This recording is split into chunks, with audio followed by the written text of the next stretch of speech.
I'm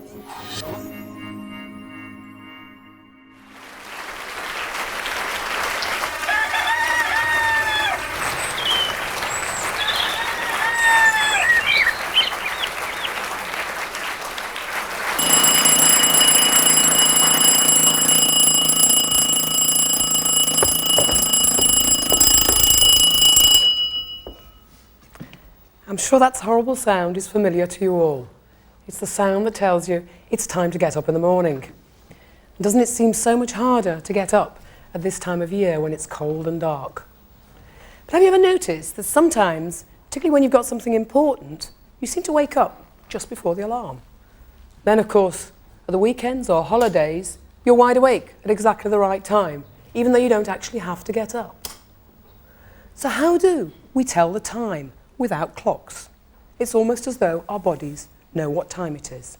And that's what we're going to find out about today, about the times of our lives. Everything in our lives seems to in fact revolve around time. The time you get up, the time you catch the bus, the time the lessons start and end, the welcome bell at the end of the day, and then of course your favourite television programme. We even celebrate dates, birthdays, Christmas, and soon the millennium. But time has such an important effect on us that we have clocks and watches and alarms to make sure that we're never late for that appointment, just like the White Rabbit in Alice in Wonderland. But time has a much bigger effect on the whole of life on Earth, because what time of day or night it is, whether it's summer or winter, and what time of the month, depending on the lunar cycle, has a dramatic effect on the amount of light, the amount of heat, how much food there is around, how much water. For animals, whether or not their predators can see them, or whether or not they can see their prey and catch it. And we know, for example, that many animals live by time. Even plants, like the poinsettia, always flowers at Christmas. Other animals, like Baldric the hedgehog here, he knows when it's time to go to sleep. And if he was outside, he'd be fast asleep right now. And in fact, there are many rhythms in biology that are governed by specific rates. Whether it's the firing of the nerve cells in your brain that occur faster than 1 second, or right up to the 17 years it takes the cicadas to emerge. Because certain types of cicadas are laid as eggs and then lie dormant for exactly 17 years. And then, all together, on the same day, at the same time, they start to emerge from their nest and all swarm, all at exactly the same time. Well, how do the cicadas know what time it is? Not just what time of day, but also what time of year. In fact, how do any animals know what time it is? Because time is essential for us to respond to adapt, and to keep our bodies regulated and living happily. Now we know that in biology, for us to stay alive, we have to be able to sense changes in the environment, and we have to have signals which tell us when those changes are occurring. We have to be able to then adapt and respond to them. So how do we know what signals about time? Well, of course, the most important signal for time on this planet is the sun. Without the sun, there would be no light, no heat, and in fact, no life. So it's not surprising then that the sun has been worshipped by ancient people. For example, the ancient Egyptians worshipped the sun god Ra, and it was the ancient Egyptians in 3500 BC which first set the unit of the day, the 24 hours. But the ancient Egyptians had 12 hours of daytime and 12 hours of nighttime, and they fixed it at that. But of course we know that the length of the day and the length of the night changes through the seasons. So that meant that the ancient Egyptians had to live with hours that varied in length between summer and winter. It wasn't then until the Babylonians, 500 years later, that the time was fixed for us, the 24 hours of the day. And that remains the unit of time today. Now, why is it so important, 24 hours? Why is the day so important? Well, it's important because 24 hours is the time it takes for the Earth to rotate on its axis. And that's the time it takes to go through one day and one night. And what we're going to try to do now is to demonstrate the effects of changing light on the Earth with this globe. We've got a volunteer who's going to come and help us with this. This is Sophia, who knows how to work all this equipment, so she's going to be able to help me, I hope. Who knows how to work all this equipment, so she's going to be able to help me, I hope. Just the same. So the first thing we can do is to rotate the globe in just the same way the Earth rotates. This globe is rotating rather faster than the Earth would do. Now, of course, but it's still the same principle. This globe is rotating rather faster than the Earth would do. And of course, the Earth is lit by the sun. Turn on the sun now. So now we can start to see that the Earth is bathed in light, and half of it's light, while the other half is dark, day and night. Now we've placed onto this globe a tiny sensor just over Britain, a light sensor, so we can detect the changes in light and dark as the Earth rotates on its axis. And the sensor is sending a signal to this equipment here, which Sophia is now going to turn on for us, I hope. So now what's happening is the Earth is receiving light from the sun and the sensor is picking it up. And as it rotates, we can see an increase in light and an increase in dark. So as the arrow moves in this direction, it's showing a light phase. And as it moves back in this direction, it's showing the darkness of night. And so you can see the cycles as the Earth rotates on its axis, showing night and day.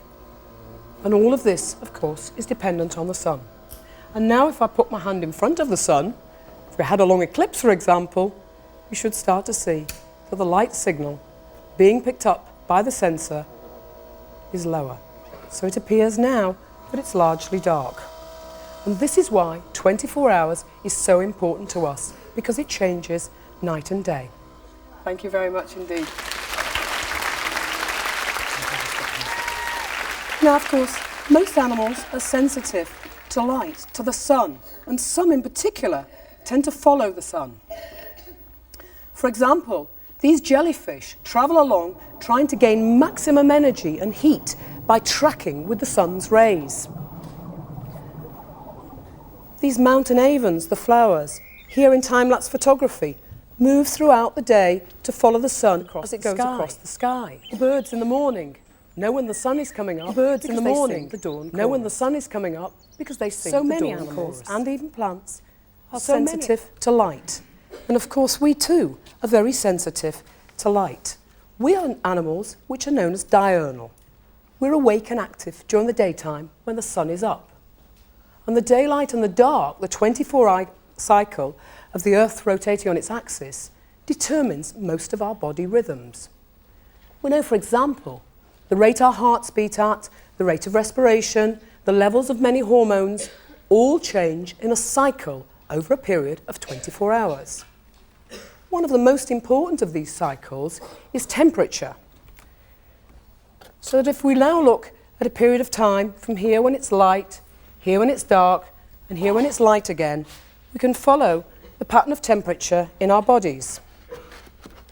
And we see the temperature is higher during the daytime, dips down at night, and comes back again the next morning.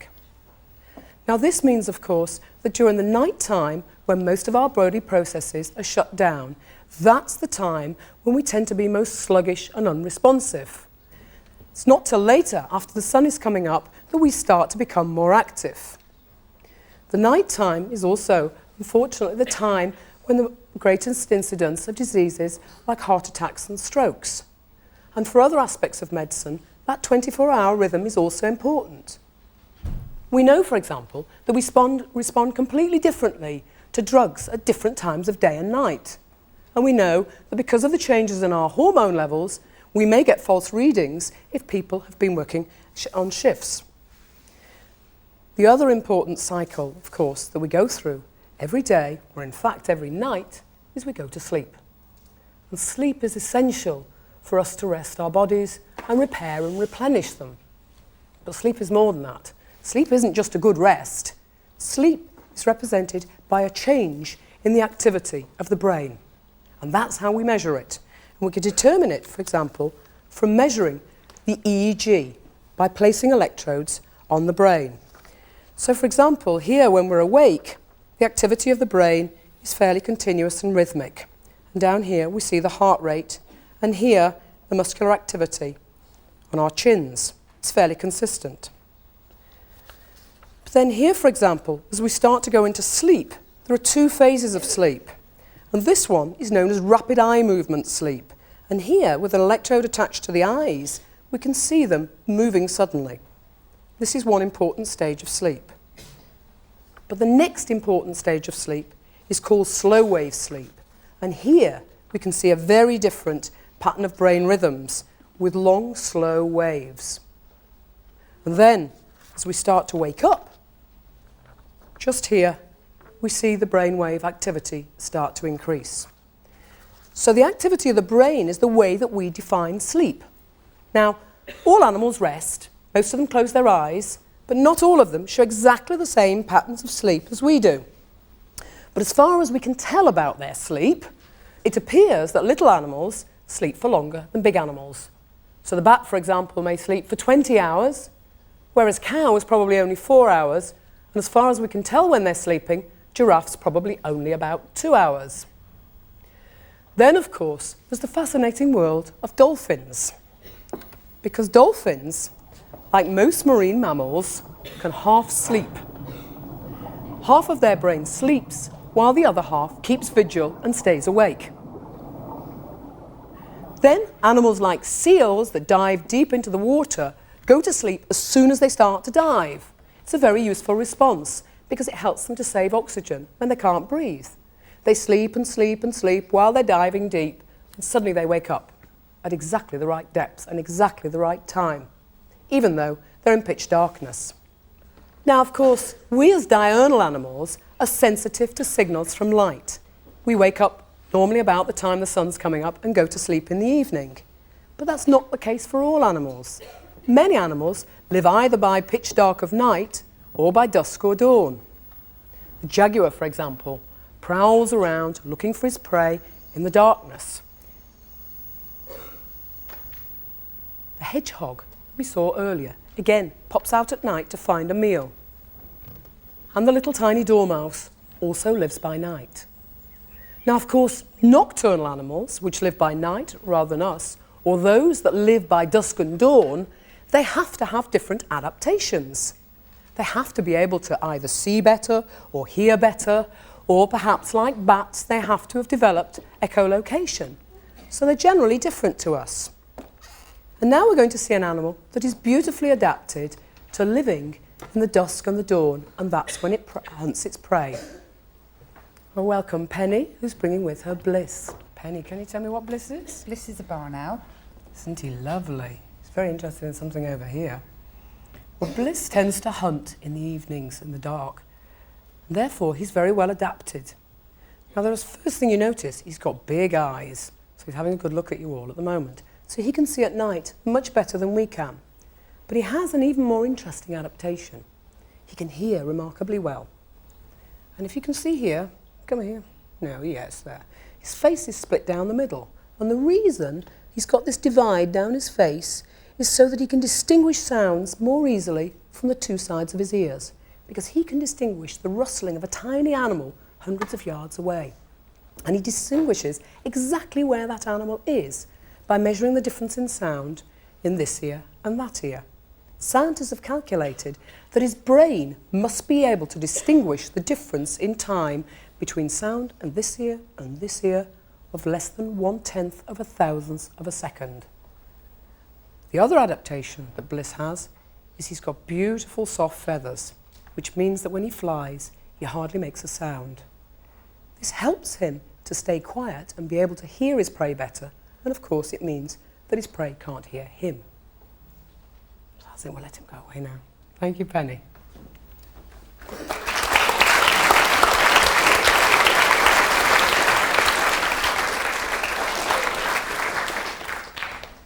We can hardly imagine what it's like to live like Bliss with remarkable eyesight and hearing.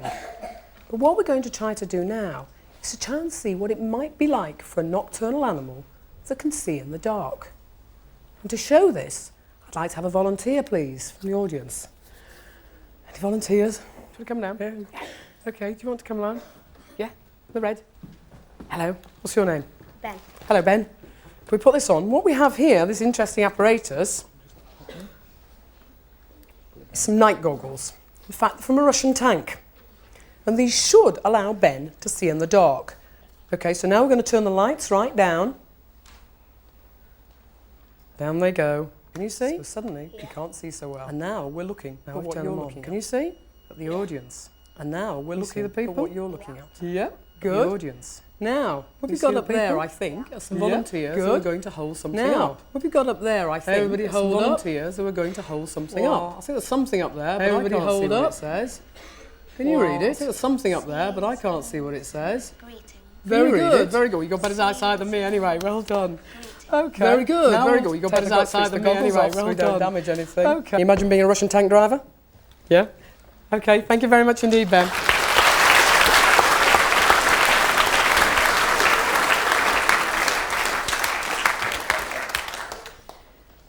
Whether or not you're a nocturnal animal like Bliss or a diurnal animal like us, the signals for our rhythms still come from the sun.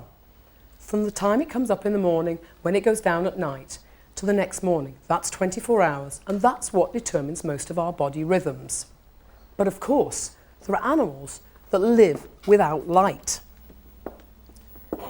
They spend their days in continuous darkness. For example, this cave fish never sees the light of day. And in fact, he's completely lost his eyes. This is a poisonous centipede that's also living deep underground. That's also he also living can't see deep underground, and he has no also can't see. So again, he gets no signals from the light. So again, he gets no signals from the light. Spend a lot of their time, and of course, cave bats in complete darkness. Spend a lot of their time. So for these animals, light isn't giving them a signal, and it isn't telling them when their body rhythms should begin and end. So how are they getting their rhythms? What's driving the rhythm? Because we know they have rhythms about the same as ours, of about 24 hours. Now then, of course, scientists fascinated by this problem started to do experiments, and they built labs deep in the basements of universities where there were no signals from light and not much change in temperature. In one case, an American scientist did his experiments deep down a 10,000-foot mine shaft, so he could look at the changes in cycles in animals and plants when there were no signals from around them. And what he found, to his amazement, was that those animals still showed rhythms. They still showed cycles that were not very different to the ones when they were out in the daylight. It seems that even we can carry on with our body rhythms even when we don't get signals from the sun. Because in the early 1960s, a French scientist asked a man and a woman to go and live down two separate caves. So they were completely away from any signals from light. The people lived down there for 6 months. They collected everything, they measured their temperature, they recorded when they went to sleep, so that the scientists could determine what happened to their rhythms. Well, what happened was that during the first few days, their rhythms were all over the place. But then eventually they settled down to a reasonable cycle. But when they finally emerged, they'd actually been down there for much longer than they thought. And they were surprised that it was time to get out. And what the scientists found was that these two people still had a body rhythm, rather like this, but it wasn't exactly 24 hours. It was a bit longer. And now many experiments on volunteers have been done in which the volunteers are locked away for several weeks with no signals around them, no television, no radio, and no light. And again, we find they still show natural rhythms of about 24 hours, but just a little bit longer, perhaps 24 and a half hours. So now it seems that we have natural clocks in our bodies that will still keep ticking and still keep driving body rhythms even when we don't get a signal. But they're not exactly precise. So what has to happen is every day our natural clocks are kept in check by the signals from the sun. And we're going to try and look at how this happens using two rather strange looking balls and the help of David, strategically placed and strong enough to work them. Now, what I want you to imagine is this yellow ball here is the sun. And of course, it has a natural rhythm. So David's going to set it on its rhythm, and it starts to go on its rhythm. And we know that for us, the signals from the sun come in at exactly a 24-hour cycle. Now, I want you to imagine this is our body clocks, our natural clocks that will be running even without the sun. Now we're going to set the two together. So now they're running together. Now they're starting to go apart, just like it did with the people in the cave. So what I'm going to do now is ask David if he'll try to put them in check, as though he's acting as the sun.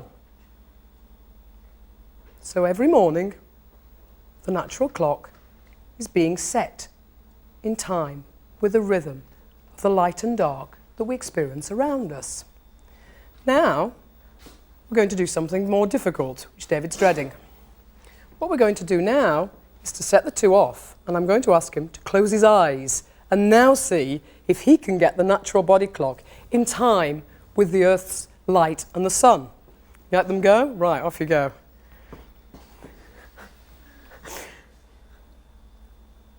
Very good.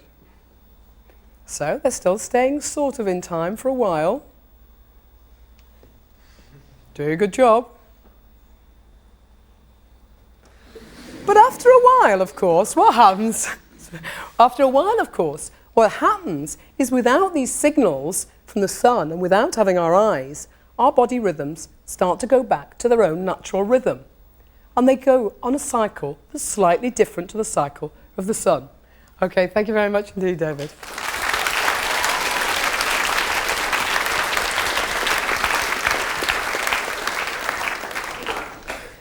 So it looks as though we have to entrain our body rhythms every day.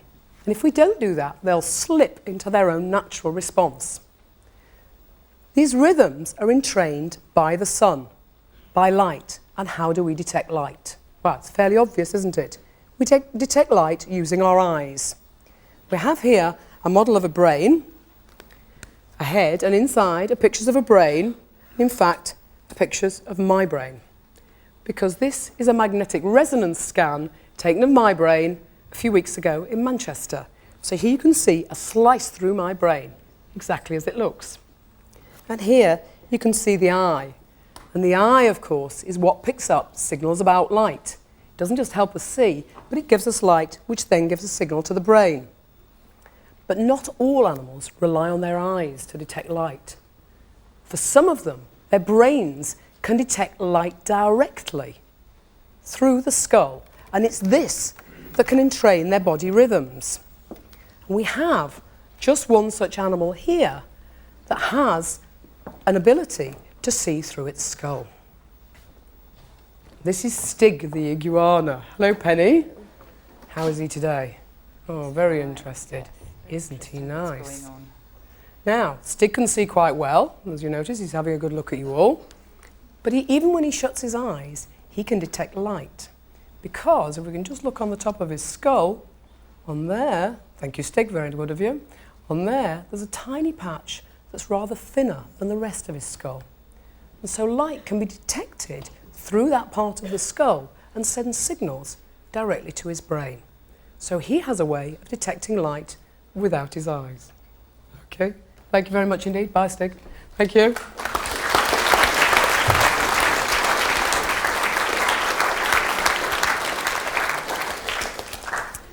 Whether or not we're detecting light with our eyes or like Stig by his brain directly, all animals seem to have natural rhythms, and certainly all mammals do. But until scientists found an exception.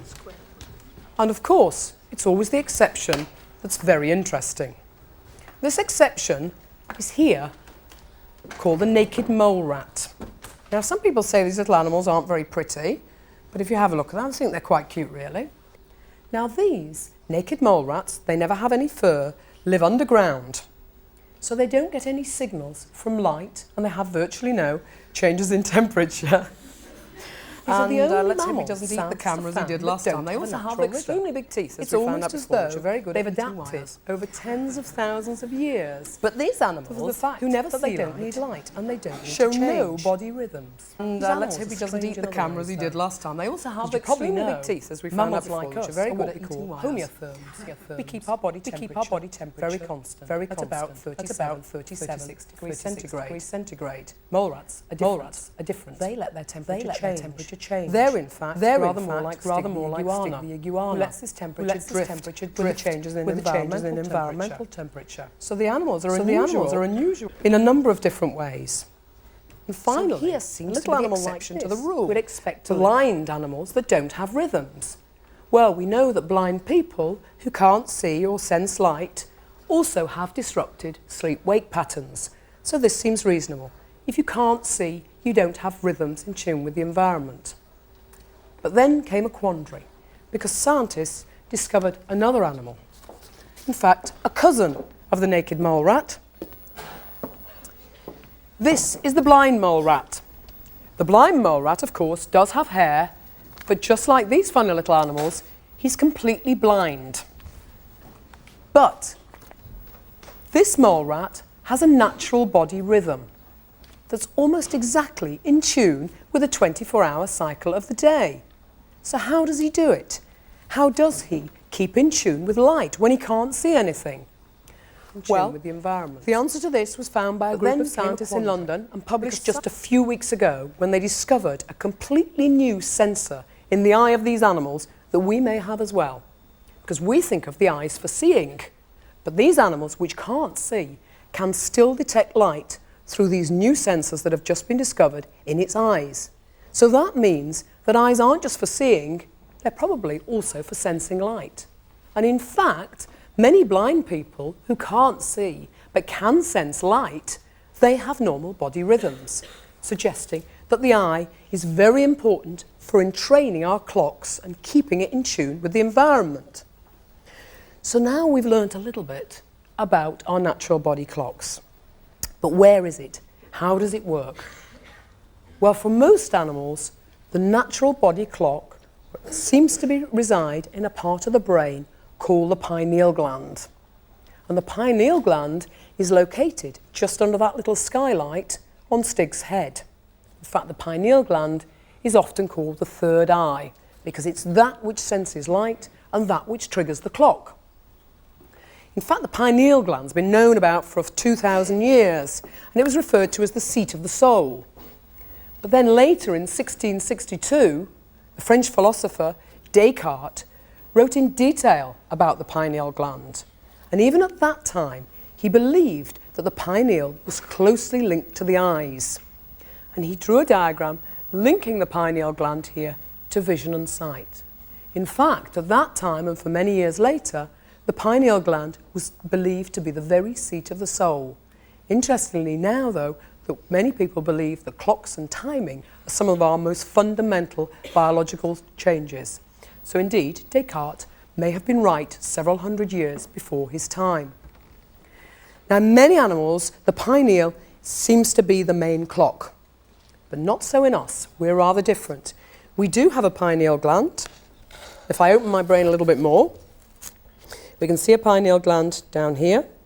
But for us, the main clock seems to be in another part of the brain, deep down towards the bottom of the brain, the part of the brain called the hypothalamus. And it's the hypothalamus that seems to be the master clock in us. And the hypothalamus receives signals from the eyes that tells it whether it's light or dark. And then the hypothalamus sends signals that control body rhythms, particularly to the pineal gland. Once the pineal gland was found to be the centre of the clock for most animals, then of course the next search was on to try to find exactly what it was that the pineal gland produced. How did it change the rhythms and the body clocks of the body? Well, the discovery of the actual hormone is a strange story because it derives from work on tadpoles. Now, scientists working just after the turn of the century found a hormone which we have called thyroxine, produced by the thyroid gland, which when it was put onto tadpoles made them turn into frogs. So people knew that we had hormones that would change frogs. What they then found was that a part of the brain, in fact the pineal gland, contained something which made frogs and tadpoles go paler in colour.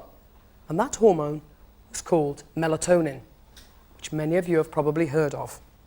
And melatonin is produced by the pineal gland in a rhythmic fashion. And now we can put the diurnal change in melatonin onto the graph. And what we see is the melatonin levels go up at night. Whereas body temperature goes down, melatonin is a hormone of darkness. And when it's light, melatonin levels are low, and when it's dark, they go up. And it's melatonin that seems to trigger many of the changes that occur on a rhythmic cycle in our bodies. So whether it's the pineal gland in many animals or the hypothalamus in us, it looks as though there's a master clock setting all the other clocks in the body and keeping them on the right time. So now the search is on to try to understand how the clock works. How can you have a clock in your head? We know clocks like this, but what could it be that's controlling all our body rhythms in the master clock? Well, again, there have been some major breakthroughs in the last few years, and one of them was made on some very cute little animals, some hamsters. Now, some of you may have a little hamster just like this at home. You may have given him a running wheel, which if we're lucky he'll run on, but at the moment he's more interested in getting out. Don't know if you know how far they run each night, but if you measured them, it would be about 10 miles. In fact, they like running. If we put it, there you go, he's a lazy one, he likes to do it on the outside. And if you put a running wheel like this out into the woods and put a camera on it, you find that little moles and voles and things jump into the running wheel and start running spontaneously. But we can measure how much the little hamster runs by having the wheel attached to a trigger. And we can then follow their daily cycles. And what we find, there you go, you go on your running wheel, is an interesting pattern. Because hamsters, unlike us, are nocturnal animals. This is a real trace from a real experiment of an animal running in a wheel just like this. In fact, yet again from Manchester. And here we have the dark period. So during the light time on the first day, they're inactive because they're asleep. And then, as soon as it becomes dark, these black blobs show where they're running. And they run throughout the night until they rest again. Then the next line is the second day, and again they start running just as the lights go off, and so on and so on. But at this point, they got no signals from the light because the lights were turned off. Yet again, at about the right time of night, the hamster started running. And again, and again. But if you notice, each day he's starting to slip. Just like the balls we were swinging backwards and forwards started to slip out of time when there were no signals from light. And so the hamster gradually starts to change his rhythm day by day. Though he's quite accurate, hamsters are fairly good at telling the time, probably about 1 minute every day. But then scientists discovered, by luck, a hamster that was different. Quite healthy, quite normal, but he had a tiny mutation in one of his genes, called the tau gene. Now we don't know exactly what this is, but we know it must affect the body clock of the hamster, because when hamsters with the mutation are put in the dark, their running patterns are completely different. Looks like a complete mess. But in fact what's happening is, if we look here, here's one day of running and here's another. They're running now at odd times. If we start here when they're running approximately at the beginning of the night time, the next day they start 4 hours too early. And the next day another 4 hours too early, and again. The reason for this is because the natural clock in the mutant hamster is only about 20 hours, instead of about 24 hours in the normal hamster. Now we don't know exactly yet what the gene is in the mutant hamster or what it does, and everybody's now racing to find out. But we have discovered some things from very simple organisms like fruit flies and worms, and even from fungi, because they all show natural rhythms. And one gene that's been found, for example, called the period gene, or PER, was identified in a very simple organism, and then we found exactly the same gene is present in the brain of mammals in exactly the places associated with the clock. So already we're starting to discover the nature of the clock. Now, since all organisms seem to have clocks, or at least most of them, other than the naked mole rat, they must be pretty important. And in fact, these are the very things that drive many of the processes in our body. And that means that disrupting these natural rhythms can have a detrimental effect. Now, of course, for thousands of years, we used to live in tune with the environment. But then about 50 years ago, we started to change our lives. We now start to work around the clock. You can even go to the supermarket in the middle of the night. So now we're starting to lose the effect of our natural rhythms. And we know that shift workers don't perform so well as those working normal hours. The other time, of course, when we disrupt our natural rhythms is when we get in an aeroplane. We start to fly. Now, if we fly north-south, there isn't really a problem, because here the time is the same. But as soon as we start to travel east-west or west-east, then we change time zones. So, for example, when it's noon here in London, New York will be 5 hours earlier and Los Angeles 8 hours before. Because if we go the other way, Sydney in Australia will be 10 hours ahead. And our bodies have to try to adapt to those new rhythms. And it disrupts our functions and can make us feel quite ill. It can also take a long time to adapt to a new time zone, probably 1 day for each hour difference. But we can help to adapt. And of course, the best way to adapt is by light. So when you get to a new place, if you've travelled a long distance, you should try to go out in bright sunlight. It's no good the amount of light in your normal house or office, which is only about 300 to 500 lux, the way we measure light. What you need is much brighter light than that, something more like 2,500 lux, something like this. The other way, of course, you can adapt is to change the hormone that we know alters our rhythms, the hormone melatonin.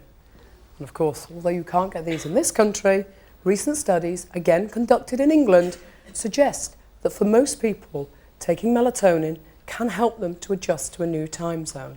And it may also help people to adapt to different shifts and may help solve the problems of sleeping and waking in blind people. So now we've heard about natural clocks, about how they're entrained or set by the natural light around us when the sun comes out and goes down. We've seen where in the brain the natural clocks seem to happen. In fact, probably in the pineal gland or in the hypothalamus. But there's something else you need to measure time for. It's not just to alter your rhythms and to adapt to the day and night. You actually need to be able to measure time to travel in the right direction. Now, I'd like everybody now to point in the direction of north. Up, we've got here, we've got here, we've got here. Not many people pointing. Everybody point, whichever way you think it might be. Have a go. Well, I think that tells us that you're not very good at telling which way north is. North, as I can tell from this compass here, is that way. In fact, I think it was the only direction I didn't see anybody pointing in. Everybody else was all over the place. And knowing which way north is would let you travel to the north or the south. But it isn't enough. It isn't enough to help you navigate accurately. Because for that, you need to also be able to measure time. To know the time it was since you set off. Or, if you're navigating by the sun, to know how far the sun has passed across the sky. And of course, measuring time is particularly important in measuring longitude, in travelling this way. And it was a real problem for ancient sailors. The problem is, of course, that at sea, an error in time of just 1 minute is a distance of 15 nautical miles and possible shipwreck. And indeed, it was shipwreck for a very famous admiral in the British fleet called Admiral Cloudesley Shovel.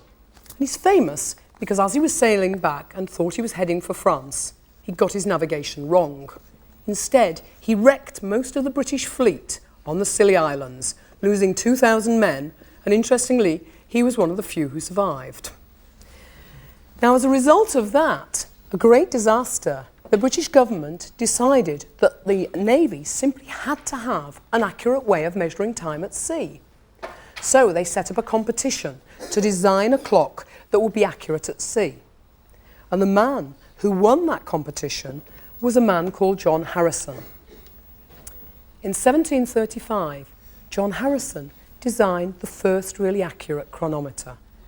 And this is a replica of that chronometer. Unfortunately, that still didn't let him win the prize. He had to go on and design another 3 before he claimed his £10,000, which of course then was a huge amount of money. But when his chronometer was taken to sea, it was accurate to within 5 seconds in 3 months and had a dramatic effect on the British Navy. So we all thought we were fairly clever when we invented accurate clocks such as these. But of course, not surprisingly, the animal world was there long before us. For example, bees can navigate precisely.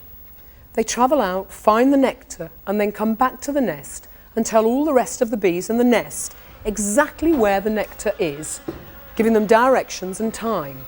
And they do this using an accurate dance called a waggle dance that took us ages to decode. Another really good example of navigators is birds that travel thousands of miles at exactly the right time and fly to exactly the right place and back again every year as they hibernate. And scientists were fascinated to know how they did it. So they did experiments in almost exactly the same way as we described earlier, by taking away all the natural cues. They took away the light and the dark so the animals couldn't tell what time of day or what time of year it was. They did some studies on a little bird like this called the black-capped warbler. And the black-capped warbler migrates from northern Europe, usually starting somewhere like northern Germany here, and it goes on its route across, first of all, to Cyprus. Rests there for a little while, then carries on in a southerly direction down to East Africa and Kenya. It does this to avoid the treachery of the desert. So, scientists built a large planetarium for these animals because they travel by night. And inside the planetarium, they displayed the stars as though they were in northern Germany. Now, as long as it was summertime, black-capped warblers flew around quite happily. But as soon as it started to get to September, they all started to flap in one direction, always to the southeast, exactly the direction they would have travelled to get to Cyprus. Then they stopped after exactly the amount of time it would have taken to get there. Then, when the sky was changed as though it was Cyprus, they set off again. This time, flapping in the planetarium in a direction, falling over, equivalent to the south, as though they were travelling down to Kenya. And they carried on fluttering in this direction, but staying within the planetarium for as long as it would take them normally to get to Kenya. Then when the sky was changed as though it was Kenya at night, they settled down happily as though they were there to stay for the winter. And the scientists left them. But then they noticed, next March, springtime, and time to go home, what do? They all turned round and started to head north again, as though they were heading back to Cyprus and then on to Germany.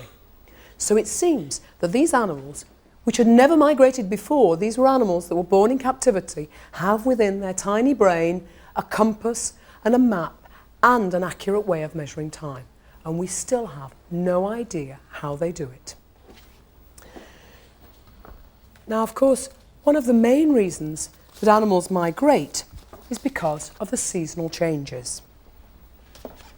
We know that the seasons affect not just the amount of light and dark, but also the weather. And changes in the seasons can have a dramatic effect on life. So, for example, come the spring, there will be more light and things will be growing. In winter, it's likely to be cool. So it's important for us to be able to sense this. And again, we can see the changes in light and dark happening on the globe.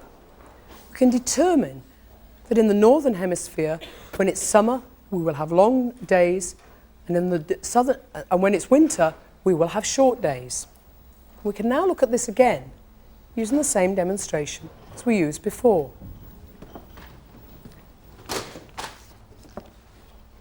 So we're now bringing back the same piece of equipment that we had before. If I can ask Sophia to come back and help me again. Now before we saw that as the Earth was rotating, it was picking up light on this detector and sending it through here as we were measuring it. The light was coming from the sun. So if we can turn the sun on. But of course, this is happening at a time of year when it's summer in the northern hemisphere. If Sophia can come round here and help me, we know what actually happens is that the Earth revolves around the sun. Now we're going to carry it all the way around just as it would do. Managed to get around to here. I'm going to turn it round this way. That's it, and put it on here. Now what's happened is the Earth has moved around to the opposite side.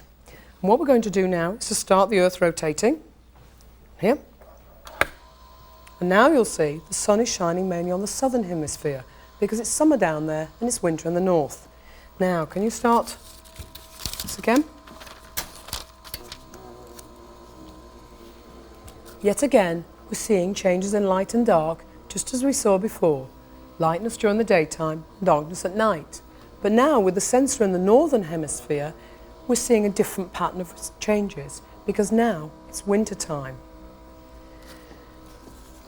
We now can compare the two traces that we saw from earlier with now. Okay, I'll just stop the chart recorder. The trace we saw before showed here that the length of the dark and the light one we saw earlier were quite similar. If anything, the light period here we had the sun in position was longer than the dark period. There was summer in the northern hemisphere, but now we saw relatively short nights. We're starting to see a different night. Now we're starting to see of course, much longer nights and much shorter days. And that's because now, of course, it's winter in the northern hemisphere. Shows that we now have long dark nights and short periods of daytime. Okay, thank you very much indeed, Sophia. And a short period of daytime. And that's exactly what we see here in London. Okay, thank you very much indeed, Sophia.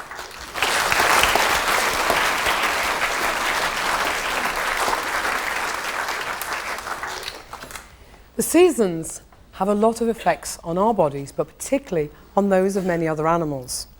And one of the major effects of winter is shortage of food. So whereas we used to gather the fruits of the harvest, this isn't so important to us anymore. But for little animals like the squirrel, it's essential for them to start collecting their nuts and storing them for the winter, because that's when they won't have so much food available. Now, not all animals store food like this in their nests. Some animals actually store food within their bodies. Because there, if they can store food in their body fat, they will not only have food for the winter, they'll also be able to keep themselves warm. We've got an example here of a little animal that does just that. A different sort of hamster. And I've got somebody who's going to help me with these hamsters because they're rather fast and he's extremely good at handling them. So Owen, can you come and give me a hand? Thank you. This is Owen, who's an expert hamster handler and is going to ensure that these don't escape. Now we've got two sorts of hamsters here, haven't we? Can you pick up this one and show it to us? This one you'll see has got a grey coat. There he is, isn't he lovely? So Owen, can you weigh him without him escaping? Very good. And can we then see, how much does he weigh? About 35 grams. 35 grams. Okay, it's a fat hamster. Okay, and now we've got another one here. Can we have a look at this one? There's a good lad. He's very expert. This one, first of all, you can see he's pale. His coat's already going white. And how much does he weigh? 22 grams. 22 grams. So this one is fat and this one is thin. And the reason for this, I'll come back around here for a moment, the reason for this is that this hamster's been living as though it was summer, on long days and short nights. So what it's been doing is starting to store fat in its body for the winter. This one, though, has been living on short days and long nights, as though it's winter time. His coat's starting to go white, and he's now stopped eating because he doesn't expect there'll be any food around in the winter time. You may have little hamsters like this at home, but you probably won't see them go white unless they're exposed to natural day and night, so that they'll see the changes in the summer and winter. And thank you very much indeed, Owen. Thank you.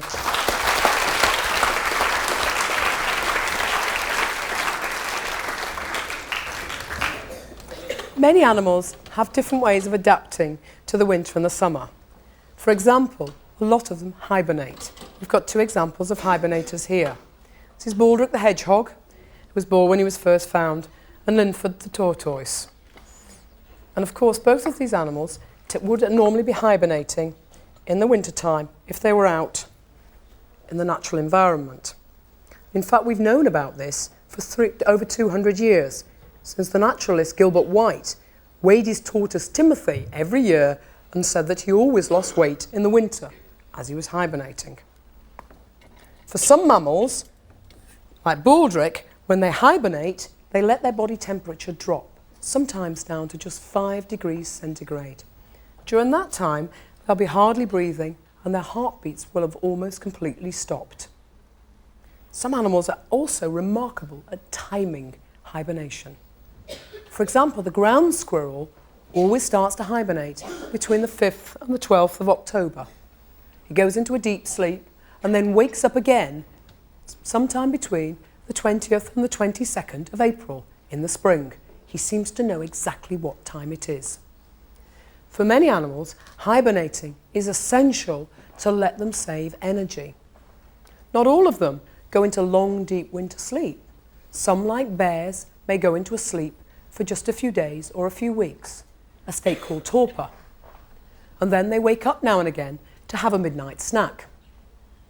For bats, who go into a deep sleep every night and let their temperature fall, they can save probably 80% of their normal energy requirements. Just keep an eye on Baldric, he's ready for off, I think. He doesn't believe it's winter at the moment. So it's essential for animals to hibernate in order to save energy.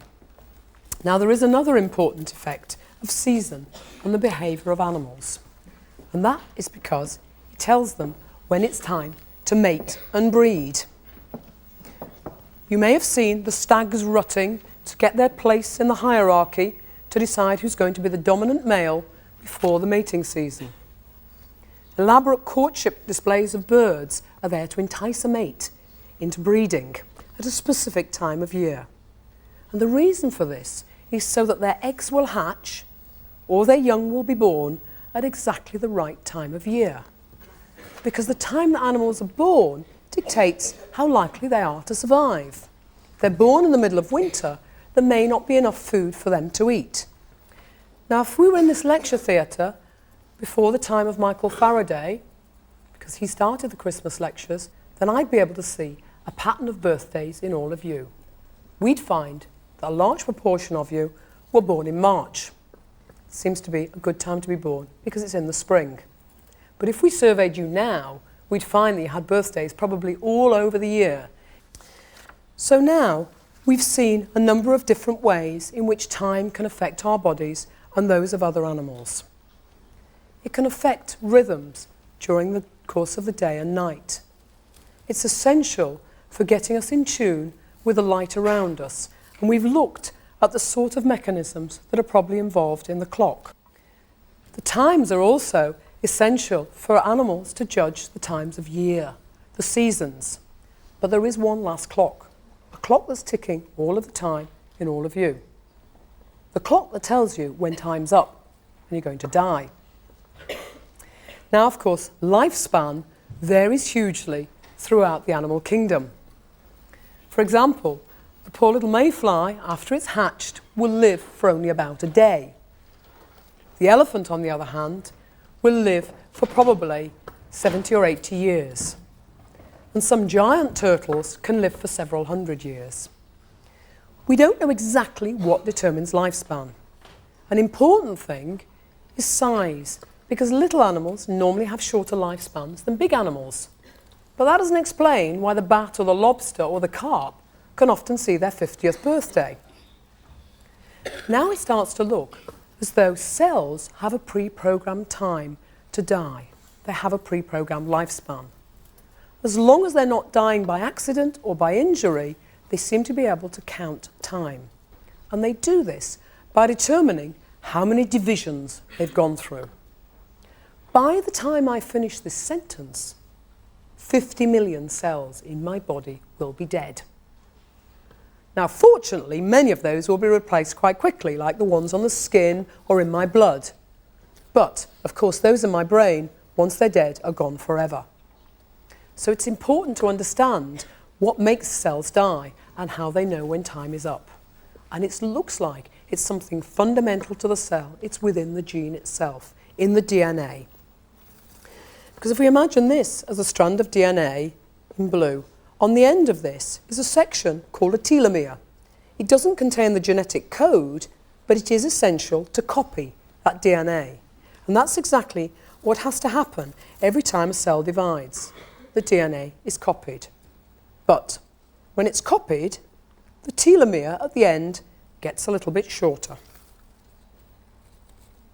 It may be copied many, many times, but eventually the telomere gets too short to allow any more divisions. And that's probably when it's time for the cell to die. But just recently, there have been some big breakthroughs in understanding what determines lifespan. And yet again, these have occurred in simple animals. And a colleague of mine, now in Manchester, was involved in that discovery, and he supplied us with some of the very animals in which these discoveries were made. This is a simple worm called C. elegans. C. elegans, unfortunately, don't live very long. They're about 1 millimetre long, and their normal lifespan is about 15 days. So now we can start to look at them under the microscope. I can probably move around and home in. Now you can see them moving very slowly. And the reason they're moving very slowly because they're nearly at the end of their lifespan, 15 days. But now we have some other worms here. Now we're looking at some other worms. It was on these worms that the major discovery was made, because the scientists discovered a gene which could control lifespan, a gene called age 1. When they mutated this gene, the worms lived much longer. And now we're looking at worms that are 15 days old as well. But because they have a mutation in that gene, they'll be able to live for probably another 15 or 20 days. Just imagine, if we could control a gene like age 1 in us, and we know these genes exist, then we might be able to live for 120 years. Thank you.